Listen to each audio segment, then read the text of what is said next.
Olá, bem-vindas e bem-vindos ao 5º episódio da 2ª temporada do Revoar, o podcast do LAUT, o Centro de Análise da Liberdade e do Autoritarismo. Eu sou a Joana Setzer. E eu sou Conrado Rubner Mendes. Nessa temporada, o assunto são as mudanças climáticas e como elas afetam a democracia. Nos 3 primeiros episódios da série, a gente falou sobre como a mudança do clima impacta as nossas vidas, sobre a relação entre clima e desenvolvimento e sobre a Amazônia. No episódio passado, falamos de litigância e justiça climática, ou seja, sobre como questões relacionadas à crise do clima vão parar cada vez mais nos tribunais. Daí surgem algumas perguntas. Justiça para quem? Quem são os maiores responsáveis pela crise climática? Quem são os que mais sofrem os impactos? Quem toma as decisões sobre o que fazer diante dessa crise? Será que esse debate tem cor? Não dá para falar de mudança do clima sem falar de racismo. No episódio de hoje, a gente vai tratar da relação entre racismo e mudanças climáticas. Para ajudar a navegar por esse debate, a gente convidou 2 lideranças negras que vêm atuando nessa agenda no Brasil. É muito importante a gente começar a falar sobre racismo ambiental, porque essa pauta é como se fosse um câncer na sociedade e é um câncer muito malvado. Essa é a Amanda Costa, uma das entrevistadas deste episódio. Amanda é fundadora do movimento Perifa Sustentável, que busca difundir práticas ecologicamente responsáveis em bairros da periferia de São Paulo. Já já ela vai se apresentar melhor. No caso do racismo climático, é como pensar, seu Jaime Cupertino, que é um quilombola aqui da Bahia, 78 anos, ele tem uma frase que dizia assim: as águas não têm cor, as águas só têm cor por uma dimensão humana. A natureza não está produzindo nenhuma violência sobre nós humanos. Há uma dimensão humana na ação da natureza. E essa dimensão humana, ela está configurada a partir da institucionalidade. Então, o racismo climático ele só é possível pela institucionalidade, por aquilo que é produzido pelas instituições. De olhar as pessoas e definir por gênero, raça, cor, quem vive, quem morre, quem tem direito ao bem natural e quem não tem direito ao bem natural quando ele é transformado em recursos naturais. E esse é o Diosmar Santana, o nosso segundo entrevistado desse episódio. O Diosmar é geógrafo e uma das linhas de pesquisa dele é sobre quilombos e como as injustiças ambientais ameaçam esses territórios. É importante a gente lembrar que a primeira temporada do Revoar tratou de discriminação e autoritarismo e abordamos vários aspectos do racismo estrutural, como na entrevista com Adilson Moreira, referência nos estudos do direito antidiscriminação. O Estado tem o dever constitucionalmente estabelecido de proteger aqueles grupos de pessoas que estão em uma situação temporária ou permanente de vulnerabilidade. Mas na temporada passada, a gente não chegou a falar do racismo ambiental ou climático. Aliás, o que isso quer dizer exatamente? Tem diferença? Vamos chamar o Marcelo Oliveira, pesquisador do Revoar, para trazer uma perspectiva histórica. Olá pessoal, aqui é o Marcelo Oliveira, pesquisador do Revoar. A discussão sobre racismo ambiental vem ganhando mais força nos últimos anos, mas ela é uma luta política há pelo menos 3 décadas. A expressão racismo ambiental foi cunhada nos Estados Unidos, associada à concentração de atividades poluentes em bairros com maior presença de negros e negras. Quem definiu esse termo foi Benjamin Franklin Chávez Jr., líder na luta pelos direitos civis e uma das primeiras pessoas a advogar pela justiça ambiental na década de 80. Racismo ambiental, nas palavras de Chávez Jr., é a discriminação racial na elaboração de políticas ambientais e na aplicação de regulamentos e leis, direcionamento deliberado de comunidades negras para instalações onde há resíduos tóxicos, sanção oficial da presença de venenos e poluentes com risco de vida a comunidades e exclusão de pessoas negras da liderança dos movimentos ecológicos. Para demonstrar o racismo ambiental, Chávez reuniu dados que mostram a correlação entre raça e localização de resíduos tóxicos nos Estados Unidos. Ou seja, as decisões sobre os locais onde atividades poluentes seriam instaladas prejudicava mais diretamente a população negra que reside nesses lugares. Um estudo recente que analisou 32 milhões de partos nos Estados Unidos mostrou que mulheres negras são as mais afetadas pela exposição a altas temperaturas ou a poluição do ar. E com isso, têm a maior probabilidade de ter bebês prematuros com baixo peso ou natimortos. Comunidades negras também estão desproporcionalmente localizadas em áreas vulneráveis aos perigos climáticos, como furacões e inundações. Além disso, essas populações recebem menor proteção do governo. O furacão Katrina, por exemplo, evidenciou a proteção desigual contra enchentes em Nova Orleans. Bairros com populações majoritariamente branca receberam mais recursos para proteção por meio de diques do que bairros de maioria negra. Como consequência, mais de 80% das casas perdidas no desastre pertenciam a negros, e mais da metade dos mortos eram pessoas negras. Claro que isso se parece muito com a situação das regiões periféricas do Brasil. Mas racismo ambiental e racismo climático são a mesma coisa? Oi, gente. Aqui é a Alice Amorim, pesquisadora do Revoar. Nós nos preocupamos muito em pesquisar esses dois termos para entender a diferença entre eles. Na prática, vimos que muita gente, seja no campo climático ou no movimento negro, usa racismo climático e ambiental como sinônimos. Como o racismo climático é um conceito muito novo, que está sendo desenvolvido e apropriado pela sociedade, a gente também vai tratar as duas expressões dessa maneira ao longo do programa. Mais do que essa nossa busca pela precisão acadêmica, o que a gente quer aqui é tentar avançar na reflexão sobre a lógica desse fenômeno. Muito se discute sobre a injustiça por trás da exportação de emissões vindas de países desenvolvidos para países em desenvolvimento. Para dar um exemplo hipotético, uma empresa sediada na Europa decide que, para cumprir com novas leis ambientais e metas de redução de emissões, seria mais vantajoso transferir a sua fábrica ou comprar o mesmo produto mais barato de uma fábrica na China ou na Nigéria, por exemplo. Mas quem deveria se responsabilizar por essas emissões? Quem produziu ou quem comprou os produtos? Como fica a responsabilidade pelos danos ambientais no território onde é gerada a poluição? Esse exemplo mostra como o racismo climático tem uma dimensão global, que também se alimenta das relações econômicas e de poder desequilibradas entre os países do Norte e do Sul. A mesma lógica se observa no âmbito nacional. As cidades mais pobres do Brasil, por exemplo, não conseguem evitar a instalação de uma atividade poluente porque a empresa vai gerar emprego, renda e impostos. Mas por que isso acontece em alguns lugares e não em outros? Quais as consequências de longo prazo desses tratamentos diferentes para um território e para outro? A história do nosso entrevistado Diosmar Santana é um exemplo prático do que estamos falando.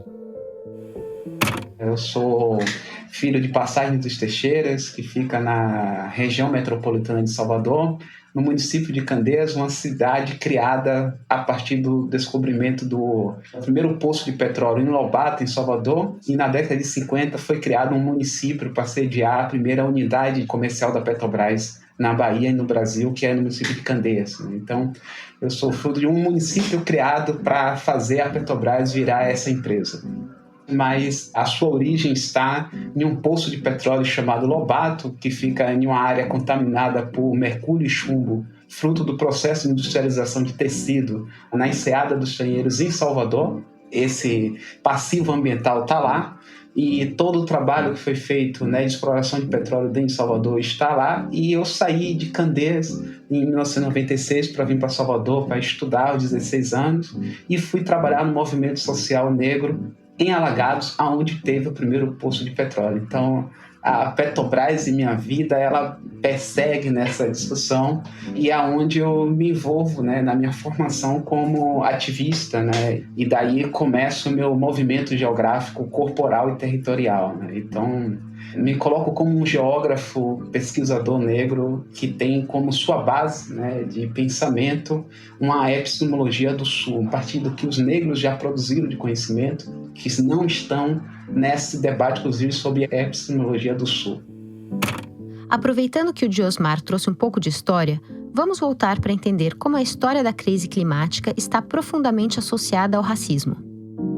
Nos debates sobre o clima, existe um conceito chamado responsabilidades comuns, porém diferenciadas.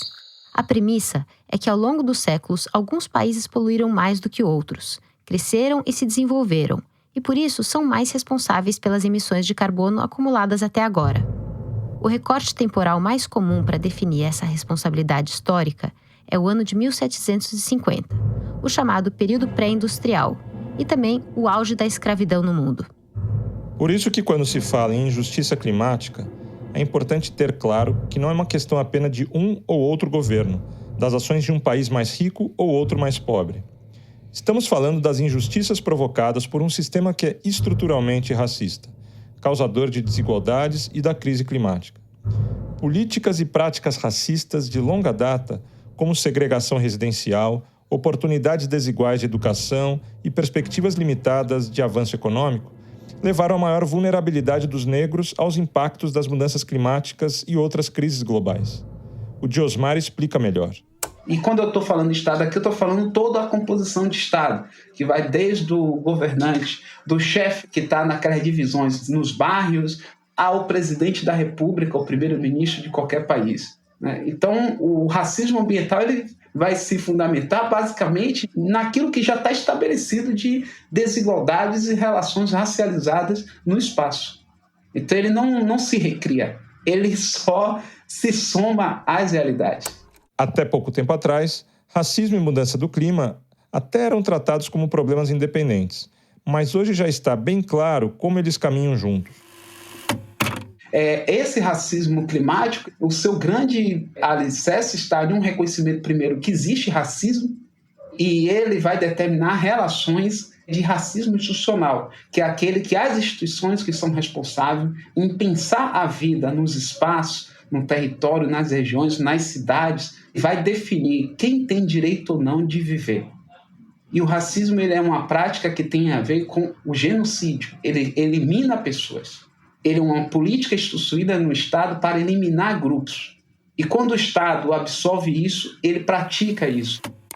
A história do racismo ambiental, as universidades brasileiras só tomam contato muito tardiamente. Quando você não tem pesquisa científica, quando você não tem categorias científicas em torno do seu nome, você não existe para a ciência. E não existindo para a ciência, você não vai ter políticas públicas específicas. É importante essa provocação que a gente tirou do Canal Preto do YouTube. Será que bastaria que tivéssemos mais conhecimento científico sobre o racismo climático para que as políticas climáticas não sejam racistas? A nossa entrevistada Amanda Costa dá algumas pistas. Meu nome é Amanda, eu tenho 24 anos recém-completados. Atualmente estou como mobilizadora de redes do Youth Climate Leaders, que é uma organização internacional que trabalha com educação climática. Eu sou colunista da agência Jovem de Notícias, onde eu produzo artigos vinculados à Agenda 2030, principalmente para a juventude brasileira. E eu criei um projeto chamado Perifa Sustentável, com o intuito de democratizar os temas relacionados à Agenda 2030, que são os Objetivos de Desenvolvimento Sustentável para as periferias paulistanas. Só que aí, quando a gente chega nos dias de hoje, em 2020, esse tema transbordou. Quando a gente pensa em racismo, muita gente pensa que, racismo tá ligado com o genocídio do povo preto. Também, mas racismo não é só isso. Racismo é toda forma de opressão que coloca as populações periféricas num lugar que elas não têm voz, num lugar que elas precisam ser faladas pelos outros, num lugar onde esse sistema capitalista de supremacia branca imprime certas condições para esses povos que coloca numa posição de silêncio e tira direitos que uma pessoa de outra cor ou de outra classe social teria. Então, desde que eu me descobri enquanto mulher preta e periférica, eu vivo racismo ambiental diariamente. A partir do momento que eu não tenho voz para falar do meu lugar de fala, falar do meu conhecimento empírico e teórico, e a partir do momento que eu vejo a galera aqui da periferia, a galera aqui da quebrada, aqui da comunidade, vivenciando essas situações de falta de saneamento básico, falta de uma coleta seletiva ok, e os nossos governantes, as nossas instituições, a nossa burocracia, que deveria cuidar dessas situações, estando calado. Enfim, acho que dá pra trazer um pouquinho dessa noção, desse conceito com essas experiências. O Diosmar também fala sobre isso. 60% do território brasileiro tem uma população de negros e índios. E você discute mudança climática sem esses. Para que você vai proteger a cidade? Tem que ter um sentido humano de proteger a cidade. É preciso dizer, eu quero salvar a vida das pessoas. Por que eu preciso de proteger a floresta? Porque a gente precisa que a floresta continue mantendo as condições de vida. Mas a gente está vivendo agora um momento crucial nesse campo com a pandemia.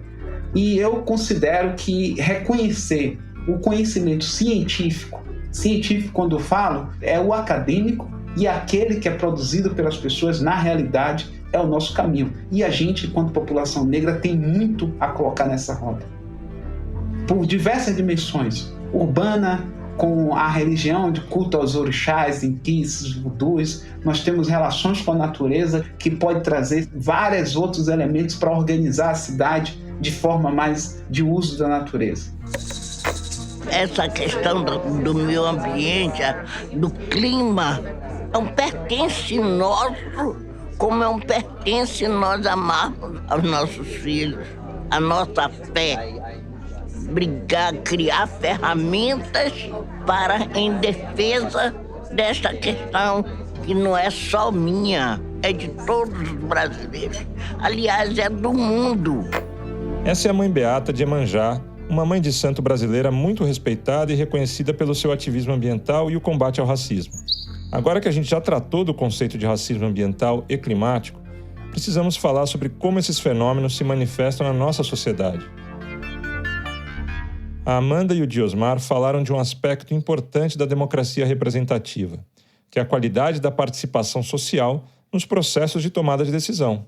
Ou seja, quem é ouvido num processo de formulação de políticas de clima? Como se dá essa escuta? E essas decisões levam em conta os anseios e preocupações de populações negras? Tudo isso faz muita diferença para a qualidade da nossa democracia. Sem olhar para o racismo embutido nas decisões sobre o clima, não dá para combater as injustiças que estão na raiz tanto da crise climática como do racismo estrutural. A representatividade de negros e negras nesses debates também tem problemas. Eu fui me descobrir enquanto mulher preta e periférica ano passado, com 23 anos. E apesar de eu ser negra, apesar de eu ter o cabelo crespo, eu não me via nesses lugares. Eu falava, eu sou moreninha, meu cabelo é enroladinho. Tipo, não, eu sou preta e o meu cabelo é crespo. Então, a partir de 2019, eu comecei a notar as microagressões diárias vivenciadas pelos povos pretos. Então, um exemplo, você me pergunta, Amandinha, você já sofreu alguma opressão de racismo ambiental? Só o fato de eu ir para uma conferência de clima da ONU e só ver gente branca, só ver gente de uma elite, já mostra um sistema que ele é racista estruturalmente, me colocando na base da pirâmide social e me mostrando que se eu quiser estar num lugar de protagonismo, eu não preciso apenas estudar e ser esforçada. Tipo, não, eu preciso estudar muito e ser esforçada, 3 vezes mais para romper essa lógica que coloca as populações vulneráveis nessa base da pirâmide social. Aqui é a Alice de novo. Para vocês terem uma ideia de como essa questão ainda não está desenvolvida dentro da bolha climática global, eu vou trazer um dado. A Convenção Quadro das Nações Unidas sobre a Mudança do Clima publica todo ano informações sobre os participantes das conferências das partes, as chamadas COPs. Os dados não são separados por raça, então não dá para ter um recorte para ilustrar o que a Amanda contou. Mas para fazer um paralelo, poucos anos atrás, a questão de gênero começou a ser tratada nessas conferências. O relatório sobre a COP24, publicado em 2019, mostrou que mulheres eram só 38% dos integrantes das delegações de países. E dentre as lideranças dessas delegações, só 27% eram femininas. Qualquer pessoa que vai a uma COP percebe que, exceto pelas delegações africanas, a grande maioria dos participantes é composta por homens e mulheres brancas. Na delegação brasileira, não é diferente. Por esses dados de gênero, já dá para ter uma ideia do problema. Imagina se a gente pensasse pelo viés da interseccionalidade e incluísse outras categorias, como idade, classe ou orientação sexual. A representatividade está presente em outra história que a Amanda contou. Vou trazer um exemplo. Um tempo atrás, uns 2, 3 meses, eu fui chamada para fazer uma fala numa organização que trabalha com os ODS. Essa fala ia ser em inglês para nossa comunidade internacional, pra gente meio que contar o que tá acontecendo com a Agenda 2030 aqui no Brasil. Eu peguei alguns pontos de retrocessos, principalmente ligados às questões raciais e de gênero. Um dia antes do discurso oficial, a gente teve uma reunião de alinhamento. E quando eu trouxe a minha pauta, quando eu saí, as pessoas que estavam à frente da organização me falaram a seguinte frase: Amandinha, uau, muito importante essa pauta, mas eu acredito que seu discurso está muito politizado. Que tal se você falar esse discurso que a gente já preparou para você? Então, quando eles querem utilizar a minha imagem enquanto jovem, enquanto preta, enquanto periférica, atuante em temas globais, e quando eles me dão uma fala pronta, eles estão me colocando num lugar de você não está aqui porque você é capaz. Você está aqui porque a gente precisa de representatividade. O Diosmar falou sobre como acontece a participação do movimento negro na agenda ambiental brasileira. Eu sou de uma geração do movimento negro que acompanhou a agenda ambiental. Essa presença do movimento negro na questão ambiental, ela não é nova. Estou falando da década de 90 no Brasil.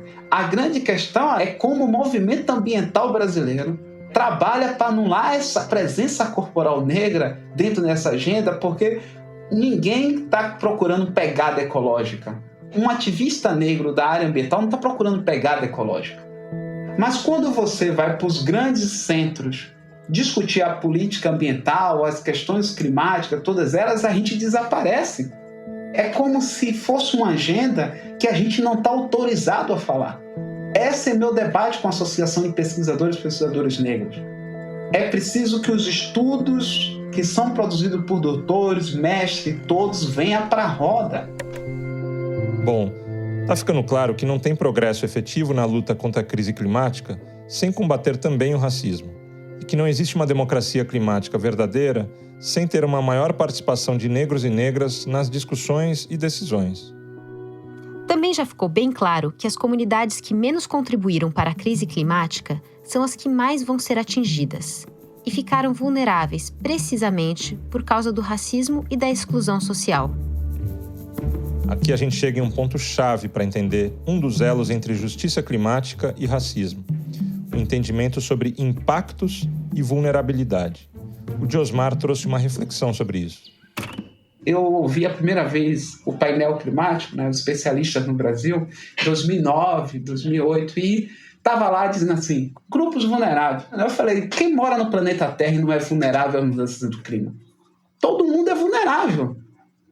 Então, o que está em discussão é se você vai dizer que aquelas populações que estão em áreas ribeirinhas, áreas periféricas, em uma mudança veloz da temperatura, das correntes marítimas, de todas as mudanças, laninha, onde é que isso vai atingir? Quem vai morrer? E isso vai ter um impacto exatamente naquelas mesmas realidades que estão em situação de desigualdade.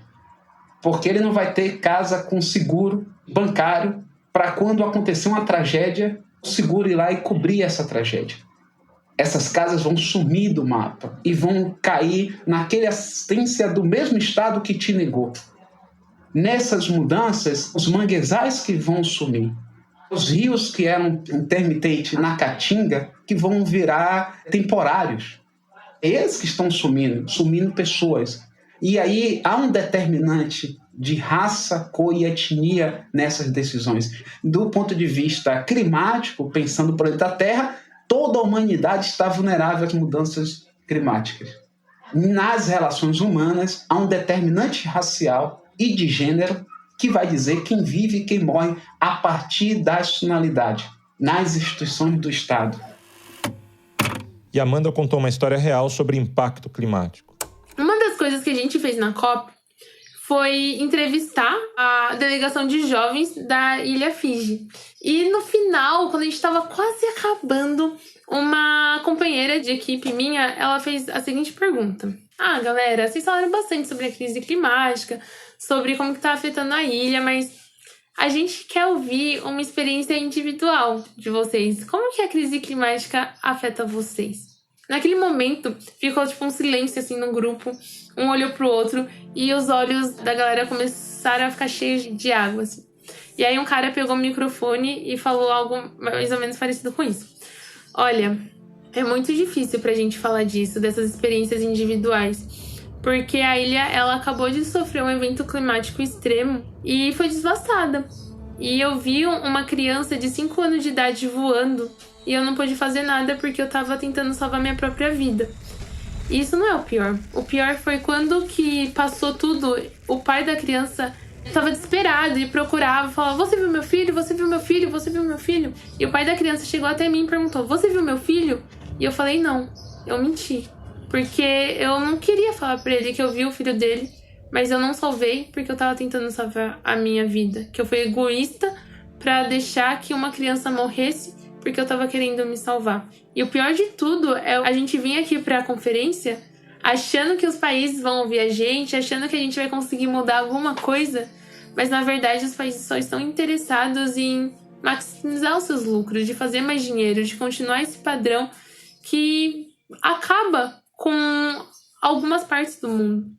Mas naquele momento eu percebi que o que eu fazia aqui no Brasil refletia em outro lado no mundo. Não era porque eu não via que não estava acontecendo, mas naquele momento eu me conectei com a dor dele. Eu senti parte do que ele sentiu. E eu vi que o mínimo que eu fizesse aqui já ia ajudar para que outras crianças de 5 anos de idade não voassem para longe por conta de um evento climático extremo. E naquele momento eu decidi parar de comer carne, naquele momento eu decidi que eu ia ser ativista climática. Eu entendi que eu precisava começar. É importante ver como, no caso da Amanda, ela ouviu o relato e tomou uma decisão que deu uma guinada na vida dela. Mas a gente sabe que para muitas pessoas, falar em evento climático nas Ilhas Fiji pode parecer um acontecimento distante ou até exótico. Vamos ouvir a Alice. Quando a Amanda fala em se conectar com a dor e a situação do outro, fica uma provocação para olharmos ao nosso redor e ver o que está acontecendo no Brasil. E para a gente pensar nisso, eu vou trazer dados que à primeira vista parecem não ter a ver com a questão climática, mas que na verdade tem sim. Um dos argumentos mais frequentemente usados no Brasil para baixa prioridade política dada à mudança do clima é a ideia de que há riscos mais iminentes e problemas mais urgentes para resolver antes de falar da crise climática. Por exemplo, o Atlas da Violência 2020, publicado pelo IPEA e o Fórum Brasileiro de Segurança Pública, trouxe o seguinte dado: das quase 58 mil vítimas de homicídio no Brasil em 2018, 75,7% eram negras. Ou seja, pessoas negras no Brasil convivem com esse tipo de risco todos os dias. Por que é que elas vão se preocupar com a crise climática, que é muitas vezes tratada como uma questão tão distante? No fim das contas, estamos falando de uma mesma coisa: percepção de riscos e de que forma lidamos com eles. Fato é que a população negra é mais vulnerável tanto à violência quanto aos impactos climáticos. Justamente por isso é tão urgente tratar de racismo e mudança do clima juntos. Se um vira justificativa do outro para não agir, ambos problemas só vão piorar. A Amanda falou disso com a gente. Outros exemplos que acontecem são, meus amigos aqui da periferia, aqui da quebrada. A galera não tá tão engajada com a crise climática, com a emergência climática, porque ainda é muito intangível, não é meu Deus, olha a crise climática chegando aqui. A gente não vê a crise climática da mesma forma que a gente vê a falta de saneamento. Então, como que a gente pode construir esse diálogo? Como que eu posso mostrar a seriedade do tema, a urgência e trazendo eles para construírem soluções em conjunto? Primeiro ponto é escutar. Não adianta eu chegar e falar, vamos lá, todo mundo engajado, vamos fazer ações. Não vai rolar.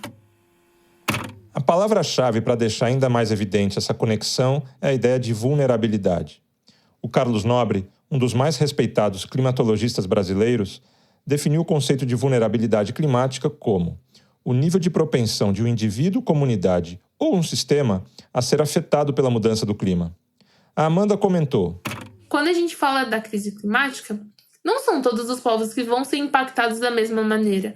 A crise climática vai acontecer para todo mundo, só que a gente vai ter mais impactados nesse rolê. E esses mais impactados são os indígenas, é o povo preto, é o povo que está ocupando a base da pirâmide social. E eu percebi que se eu não começasse a estudar aquilo, se eu não começasse a falar a partir do meu lugar de fala, com propriedade e autonomia para levar as pautas aqui da quebrada, aqui da comunidade, aqui da periferia, ninguém ia fazer isso por mim. E aí ia ter mais líderes mundiais querendo maximizar os seus lucros, querendo aumentar os seus ganhos individuais. Ou seja, embora a gente saiba que todos vamos ser afetados, alguns indivíduos, comunidades e sistemas econômicos vão sofrer mais do que outros. E para saber quem são e onde estão, é preciso ter indicadores e dados.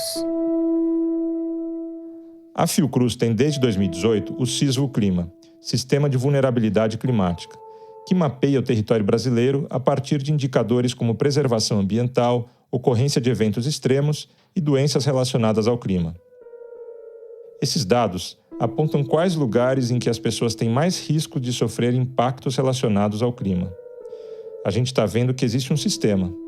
Mas se esses dados não forem utilizados na elaboração de políticas públicas, da mesma forma como a população negra já sofre mais com a violência, ela também continuará sendo mais atingida pela crise climática.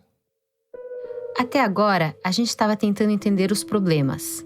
Mas aqui no Revoar, queremos sempre pensar em como resolvê-los. O Diosmar fez um alerta para alguns pontos de atenção. A Caatinga tem um dos maiores rios do Brasil que botou as principais barragens que alimentou um processo de 2, quase 3 décadas de industrialismo do sudeste brasileiro, as chamadas barragens do São Francisco.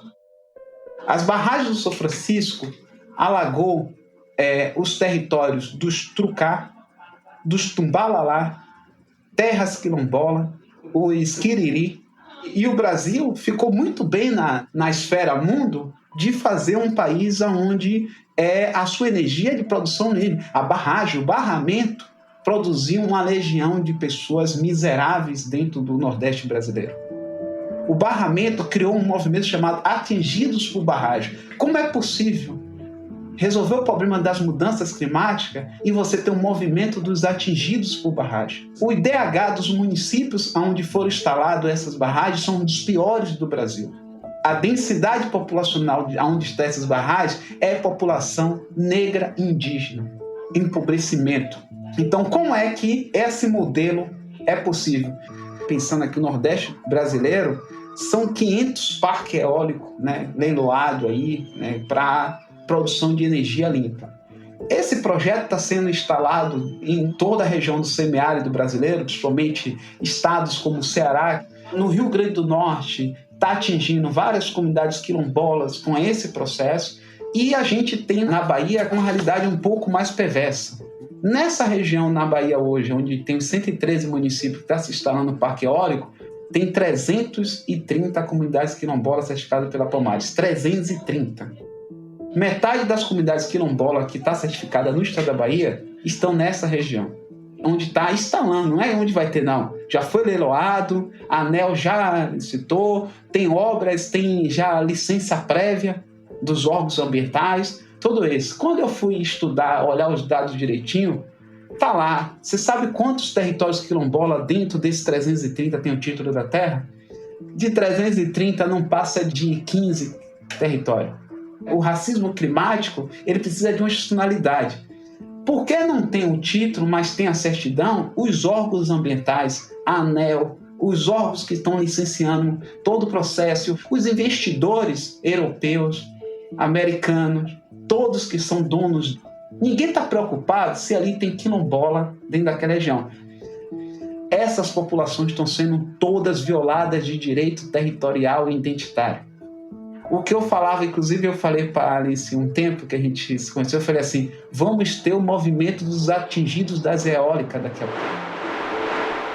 A Amanda também faz um alerta.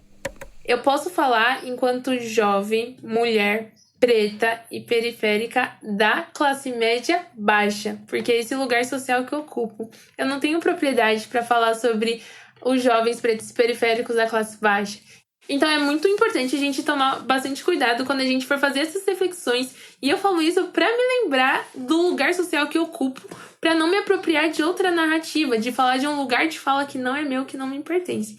A gente precisa de políticas públicas que levantem esse debate da agenda climática, de promover mais transportes públicos.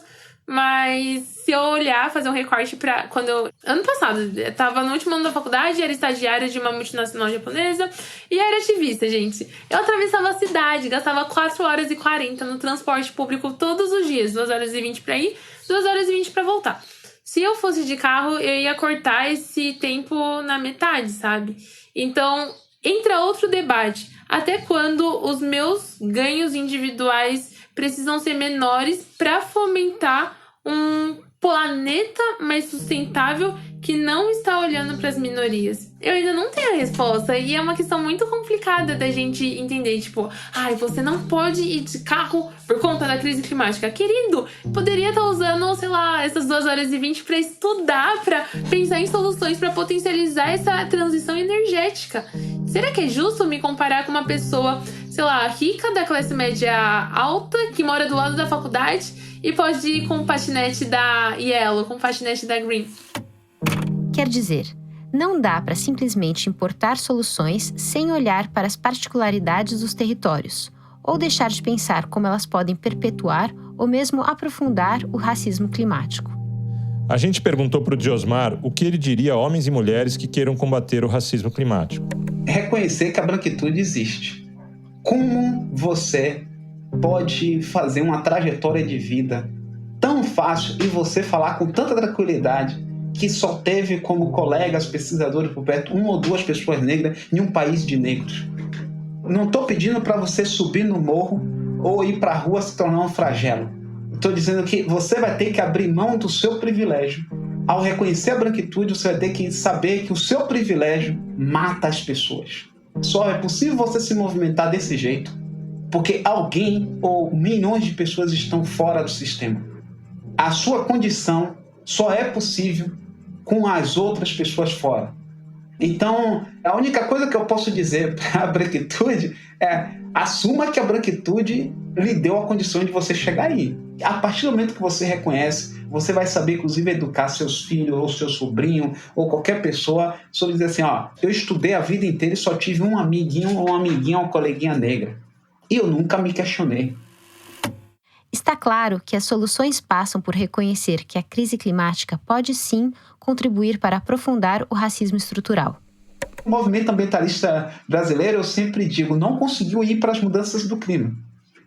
Porque continuam fazendo debates, para mim, que é o movimento de Estocolmo.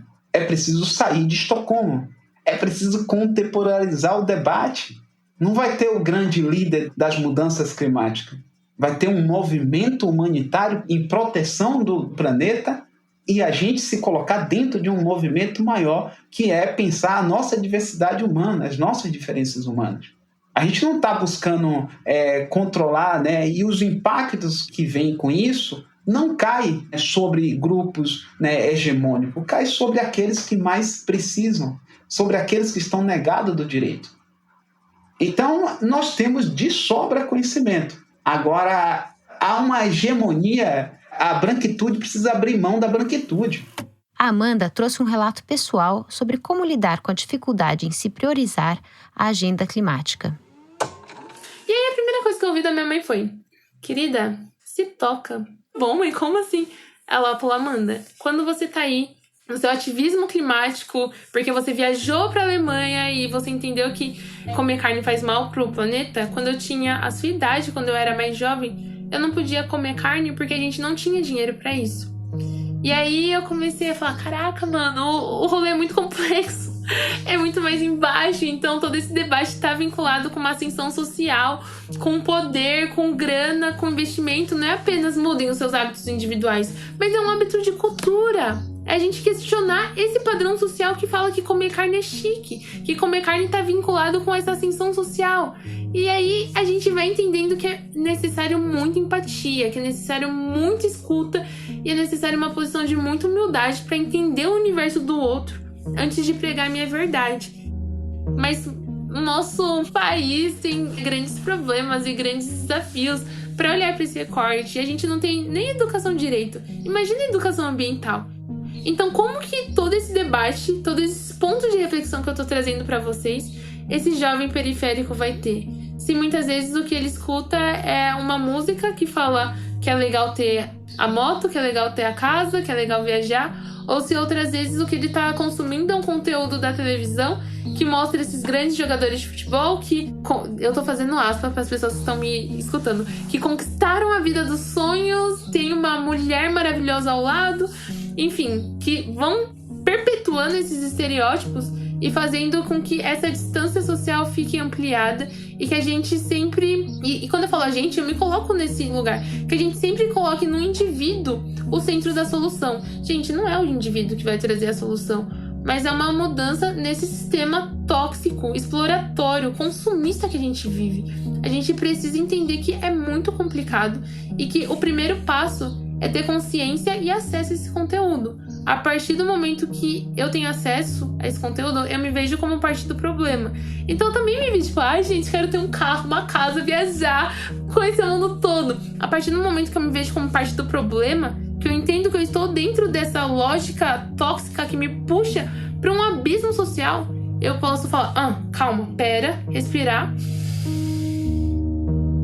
E aí, a partir dessa reflexão, começar a me enxergar como parte da solução. Poder me distanciar desse sistema tóxico, olhar ele de uma forma analítica e ver quais formas eu posso utilizar para ir para outro lugar que seja mais sustentável e faça sentido para mim. Parte da solução passa pela elaboração de políticas climáticas que sejam baseadas em uma participação social ampla. A gente precisa de pessoas diferentes. Eu, enquanto mulher cristã, apaixonada por Jesus, ativista climática, meus melhores amigos são homens gays, mulheres lésbicas, pessoas que são diferentes de mim. Essas pessoas estão me ajudando a olhar para pontos que eu não consigo olhar sozinha.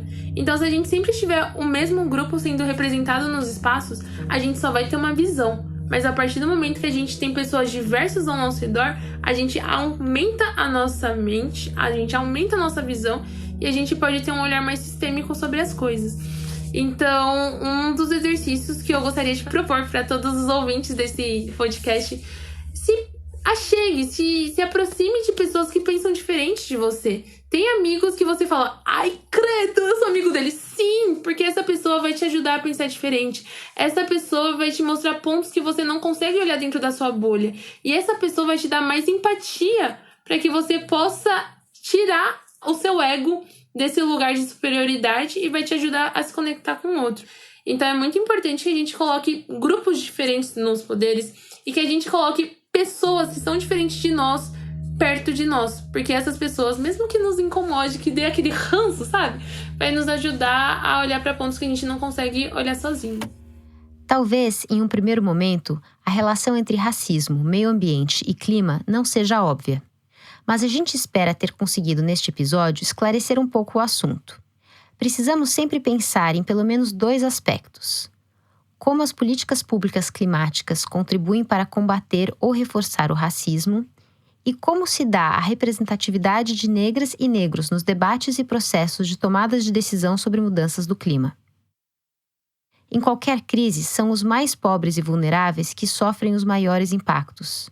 As estatísticas de mortes causadas pela Covid-19 revelaram mais uma vez a impressionante desigualdade e suas dimensões racistas. Da mesma forma, os mais afetados e mortos pela crise ambiental e pelas mudanças climáticas são os negros e os pobres. Por isso, não dá para deixar a justiça racial de fora da busca de soluções significativas para a crise climática. A gente já está chegando ao fim desse episódio do Revoar e, como de costume, pedimos dicas de filmes, livros e músicas para os nossos convidados, para que você continue refletindo sobre o assunto. Primeiro, a dica do Diosmar. Primeiro, é um doc que chama-se Tambores de Água. É um documentário venezuelano, né, de uma pesquisadora, dançarina, que ela vai trazer a memória dos povos afrodescendentes na Venezuela. Ela vai até o Congo atrás da sua ancestralidade. Um documentário interessante. Um outro é um que eu fiz em 2015. É um curtinha chamado Danço com Xangô. Ele é curtinho, menos de 5 minutos, mas é poesia, música e o fogo como justiça, não como destruição. E o próximo que eu vou colocar aqui, ele é mais recente, 2016, que é Mulheres das Águas, que é feito com o movimento de pescadores marisqueiras do território quilombola de Ilha de Maré, em Salvador. Foi feito com a Fiocruz, né, no Rio de Janeiro, sobre a denúncia, né, de como elas cuidam das águas, dos manguezais, da proteção, o conhecimento e toda a violência sofrida pela uma indústria petroquímica. E a ação portuária em um território de pescadores marisqueiras quilombola. A gente também perguntou para Amanda Costa. Eu quero indicar um documentário, tá no Netflix, que é Chris on the Ground, Ele é incrível, gente. Por favor, assistam. Vocês vão ficar chocadíssimos.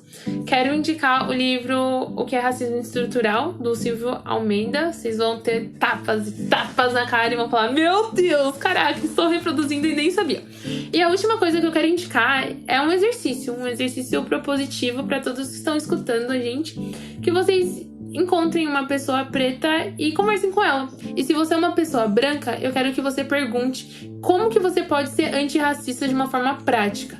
E essa pessoa vai te falar. Eu não vou dar todas as estratégias porque eu quero que vocês sejam curiosos e se conectem. Comecem a refletir sobre o seu ciclo de amizade, se você é uma pessoa branca. Tem quantas pessoas pretas? Só trazendo um dado aqui, gente, as pessoas pretas são 54% da população. Então, se você não tem pelo menos 50% dos seus amigos pretos, tem alguma coisa errada. A gente precisa rever esses conceitos aí. E eu e o Conrado também temos dicas culturais para dar aqui no Revoar. Da minha parte, eu gostaria de recomendar o filme Erin Brockovich, estrelado pela Julia Roberts, que foi lançado em 2000. O filme é baseado na história real de Brockovich, uma advogada, mãe solteira, que descobriu uma contaminação do lençol freático que abastecia uma pequena cidade americana. A contaminação havia sido causada pela maior empresa de abastecimento de água do país. Essa contaminação já tinha causado doenças e o aumento no número de casos de câncer da população local, especialmente mais pobre. Foi um filme que eu assisti quando estava na faculdade, estudando Direito, e ficou marcado para mim como uma história de racismo ambiental e de como o direito pode ser utilizado para combater essas injustiças. Hoje eu vou sugerir 2 palestras da série TED Talks. A primeira tem o título Racismo e Mudança Climática são sobre você, pela Atia Martin, que cuidou do tema da resiliência climática na cidade de Boston e fundou uma organização para trabalhar com o assunto. A segunda é a palestra Justiça Climática não pode acontecer sem justiça racial, por David Lammy, o primeiro negro no parlamento britânico. São palestras curtas e diretas sobre as intersecções entre raça e clima que colorem o tema com números, dados e histórias pessoais. E assim a gente termina o 5º episódio da 2ª temporada do Revoar, o seu podcast sobre liberdade e autoritarismo. No episódio da semana que vem, a gente vai falar do que é o estado de emergência climática, como e por que uma cidade ou país declara essa emergência e alguns dos riscos que vêm junto com ela. Você também pode acompanhar o Revoar pelo Instagram, em @revoar.podcast, e pelas redes sociais do Laut. As referências dos áudios que a gente usou nesse programa estão na página do Revoar, no site do Laut em laut.org.br/revoar. Fiquem bem e até a semana que vem. O Revoar é uma produção da Rádio Novelo para o Laut, o Centro de Análise da Liberdade e do Autoritarismo. A 2ª temporada conta com o apoio do Instituto Clima e Sociedade. A coordenação é da Paula Scarpim e do Vitor Hugo Brandalize. A produção é da Clara Reustab e a edição é da Cláudia Holanda. A pesquisa para esse podcast é do Marcelo Oliveira e da Alice Amorim, que também participa das entrevistas. A música original é da Mari Romano e a finalização e a mixagem do programa são do João Jabás. A coordenação digital é da Karina Oliveira e da Bia Ribeiro, que também faz a distribuição. A Luísa Plastini e o Marcelo Oliveira cuidam das redes sociais desse podcast. Nos vemos na próxima Revoada. Até lá!